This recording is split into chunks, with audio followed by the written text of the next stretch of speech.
G'day guys, welcome back to the channel. On today's episode we're going to be looking at changing over a rear wheel bearing. I haven't found too much video information online about changing wheel bearings on these, so I thought I'd make a video and just show you guys the process that it entails. So I've taken the wheel off. The way to diagnose a bad rear wheel bearing is simply jack the car up, take the handbrake off if you can, because that's going to hold the wheel in place, and then you want to just basically grab the top and bottom or side to side, push and pull, that kind of thing. If you find there's any movement or you notice that there's a big movement between this rotor and the brake caliper, then your wheel bearings are stuffed essentially. These can throw off codes, so on the back of them there is a ABS wheel speed sensor. If your wheel bearing is quite bad, it will interfere with that wheel speed sensor and it will probably cause some lights to come on the dash. You may lose your speed signal or you may not, but in my case I've just got some lights on the dash, an airbag light and a ABS light. So we're going to be addressing the wheel bearing now. The whole thing needs to be, essentially the bearing is like pressed onto the drive shaft assembly. It's not like a nice little wheel bearing assembly like the front, so you have to slide the whole thing out. You'll see the drive shaft come out from the rear diff as well. We need to remove the handbrake and the handbrake cable, so your handbrake shoes and stuff will come off to do this job, which basically means you're going to need to be putting them back on. It's also a good time to check if you actually do need to change your handbrake shoes, because you will see them and they'll be either quite worn or they'll be fine. If you go through a lot of muddy water or sand or do a lot of off-roading, then you might find that your handbrake shoes will wear quicker than normal, but now is a good time to change them over. So it is a little bit daunting changing handbrake shoes, but I'll show you guys how easy it is to do once you kind of know what you're doing. So I've taken the wheel off, get everything ready to go. Then we're going to go through the next few steps, which is we're going to remove the brake caliper. We also need to remove the brake line that goes through the clip in the back here. So essentially you just disconnect it and put it back on. It does mean you're going to need to bleed your brakes after this whole thing as well, because if you leave all that on, it means you're not going to be able to slide this whole section out and it's just not going to work. So we're going to do that. We're going to remove our rotor. Then we're going to look at unbolting our handbrake line and our handbrake shoes from inside. And then we'll look at unbolting the actual bearing and hub assembly and removing it from the car. So let's get started.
Definitely not ideal. That's horrible.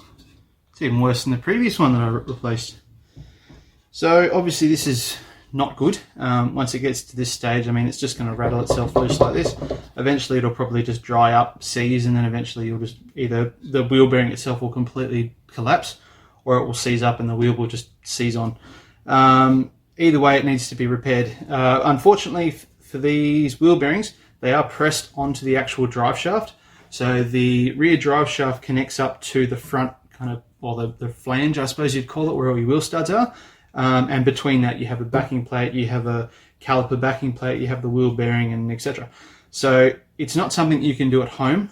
If you have a press, then you could give it a go. However, it does need like a special kind of apparatus set up where the press will actually grab onto the bearing and push it against this shaft. Because it's quite a tall setup, you do kind of need either a big press or the ability to kind of make stuff yourself. I have none of those things, and unfortunately for me to go and acquire the equipment and the bits and pieces, it's just not worth it. So I just usually pay a workshop to do it. So what I'll be doing is taking this down to my local petters. I've used them before down here at Midvale, and they're a great team. They've always helped me out.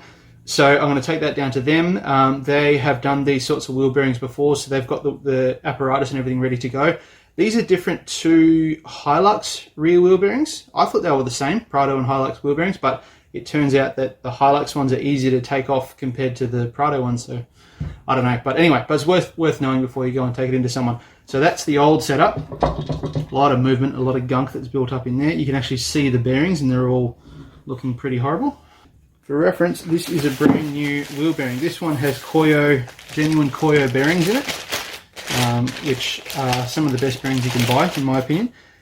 So that's the setup there, and you can see how that would all kind of need to be pushed on and off. So these are left and right specific, so you'll need to make sure you get left or right in order for this setup to be correct. So you can see that the flange obviously isn't square. It has got that separate setup which will match onto the rear diff. It's also got this section here where you need to put the stud in. So you'll have your little threaded stud on the other side there, which is where your wheel speed sensor, your ABS sensor will go, and then the actual spot for the ABS sensor. And that will actually sit inside the bearing and measure the number of turns and do an electronic pulse and then figure out your wheel speed. So that's all good to go. That will obviously, the old one will come off, and then that one will be pressed on. There's a circlip and a bunch of other bits and pieces there, but it's all a little bit beyond my circumstances. So I'll come back to you guys soon, and I'll get this all pressed on. Tomorrow for sure. And ta-da! We have a new wheel bearing installed. So I've just picked this up this morning, left it with the boys for a good week for them to sort it out, and the new bearing is all on there. Nice and clean, not full of muck. Definitely can see the difference between the old one. I just had to replace or take this stud that connects into here. I had to remove that from the old bearing to then connect into the new one. Otherwise you put a bolt in, but I'd rather just keep with the factory setup if I can. So I've just given it a quick little clean up, and it should all be ready to go. I'm sure the more eagle-eyed of you will actually see that that backing plate isn't completely against it. That's because it is, I don't know if I can show you, but these studs, so there's 4 studs there that hold everything together. You can see there's a flat end of it right there. Once that's on the car and you tighten those up, it pulls everything together that last little bit, so that's why that's a little bit crooked. That's the old bearing there, so you can see it was well and truly past its use by date. It's a bit yucky in there. Anyway, but new one on, all good. So I've just given everything a bit of a clean up, and we're going to put it all back in the car.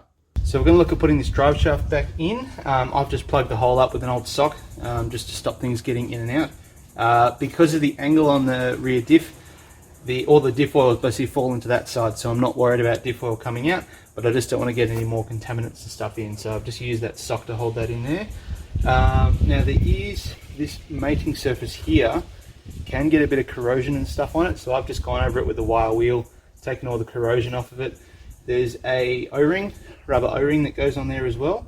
What I'm also going to do is just apply a little bit of grease on that as well, just to really help to seal it.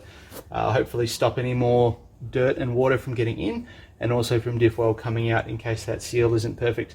So I'm really happy with that seal. I've gone over and looked at it, and it's still in really good condition. I replaced it not too long ago, so pretty happy to keep that as it is.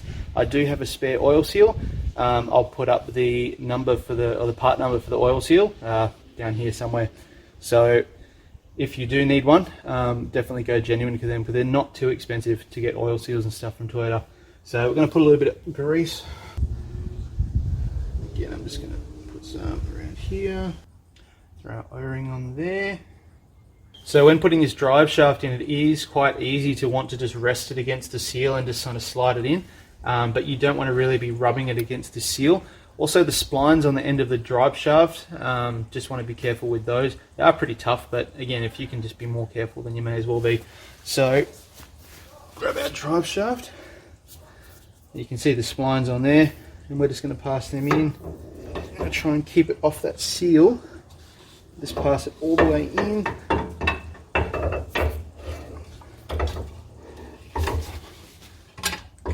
So you'll be able to feel as it gets towards the diff. You want to try and center it, get it to slide in, like so. And then you're basically just going to line up your studs on the wheel bearing here. There we go. All we're going to do now is put those nuts, so these are 17mm nuts, on the back of those studs and tighten them up nice and tight. I will put up the proper torque settings for these. I use FT. They do need to be nice and tight because you don't want this coming off. Also, it does help to squish that backing plate against the bearing and really close that up. So what I also do is put a little bit of Loctite on these as well, because I don't want these coming off when I don't want them to.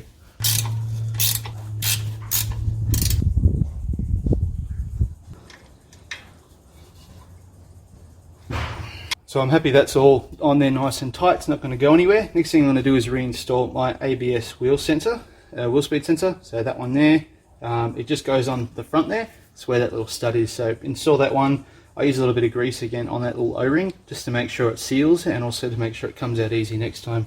Do be careful with these wheel speed sensors as well. They are quite expensive. To replace these genuine from Toyota is over $300 each. Sometimes your best bet is to go to wreckers and see if you can pick them up. They are left and right specific, so they'll actually be reversed left to right, so make sure you grab the right one. They are the same front to back, but left to right they are different. So do be careful with them, don't over tighten them, but you just want enough to get a nice good seal on in there. Where possible as well, inside the actual connector, apply a little bit of dielectric grease. Does help to get those connectors to line up nicely. Also keeps that water and mud out, as well as making it easy to take them off next time, so you're not breaking clips and plugs and stuff when you're trying to diagnose things. Alright, so with all that done, we're now going to move on to getting the handbrakes sorted as well. This one can be a bit tricky. I did kind of show a few tips and tricks in my old rear end rebuild videos on how to put these on. It's a bit hard to show you because there's so many finicky little clips and springs and bits and pieces. You got to really have 3 hands and 12 fingers to do everything properly.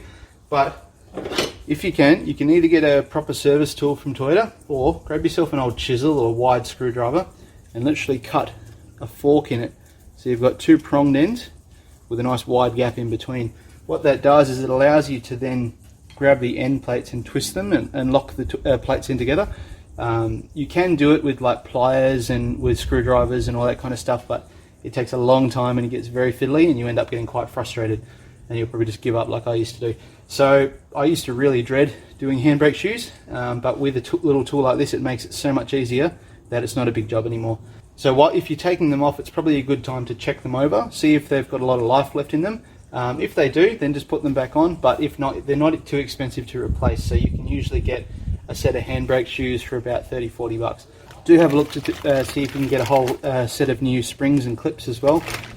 Just because of the age of this car, how many Ks it's done, all the rest of it, some of the springs I imagine aren't as taut as they should be, and a few of the clips and stuff are starting to show signs of fatigue. So I just went out and bought a whole set. I got these off eBay, so a set of handbrake shoes and some springs, and I think it was about 50 bucks. It took about a week to get here to WA. So I'm going to be putting all those in as well. So we're going to get all set up and get ready to put the handbrake shoes in. 12 seconds later. And there we go, all finished. Handbrakes in, add a little bit of grease up there to keep everything sliding nicely.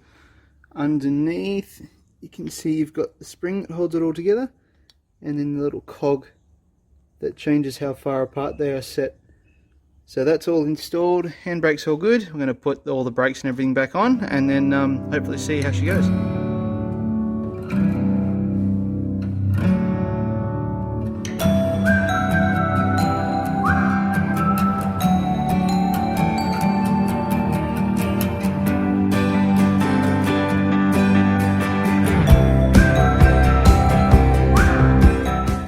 there you have it. Easy enough to change over your own rear wheel bearings on your Prado. A little bit more involved than the front ones because you have got that whole drive shaft and everything to worry about, plus your handbrake shoes and whatever. But as you saw, it's not that much of a big deal to do. And as long as you can get the wheel bearing press at a shop nearby, then you can do most of it yourself. You don't have to send it away and spend big bucks getting someone else to do it. So something I didn't mention in there was adjusting your handbrake after you fitted everything up.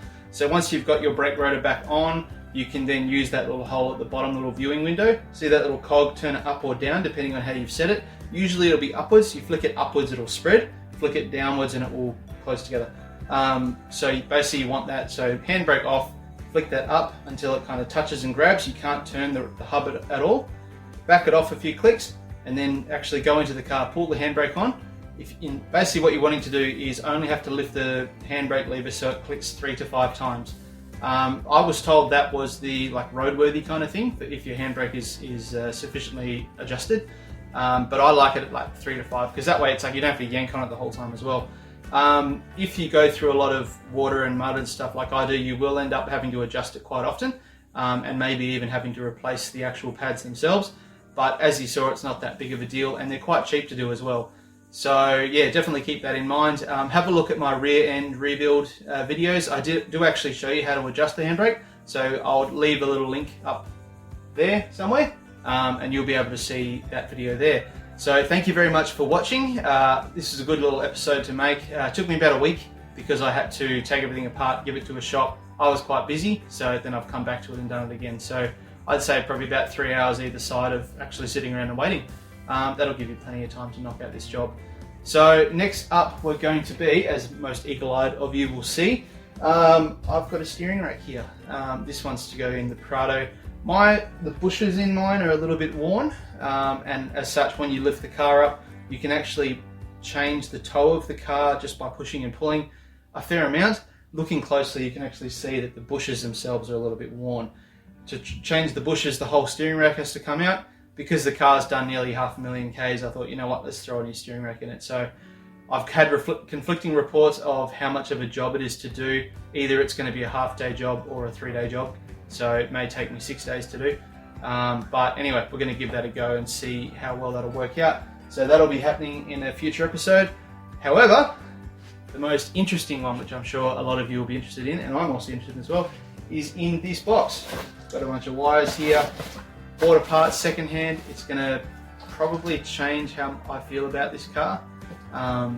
Address one of the really big drawbacks I have with this car and a reason that I do eventually want to sell it. So hopefully this ends up fixing it up. So this will all be revealed in the next episode of Prado 120 Adventures. So stick around guys. I'll catch you again soon. Cheers.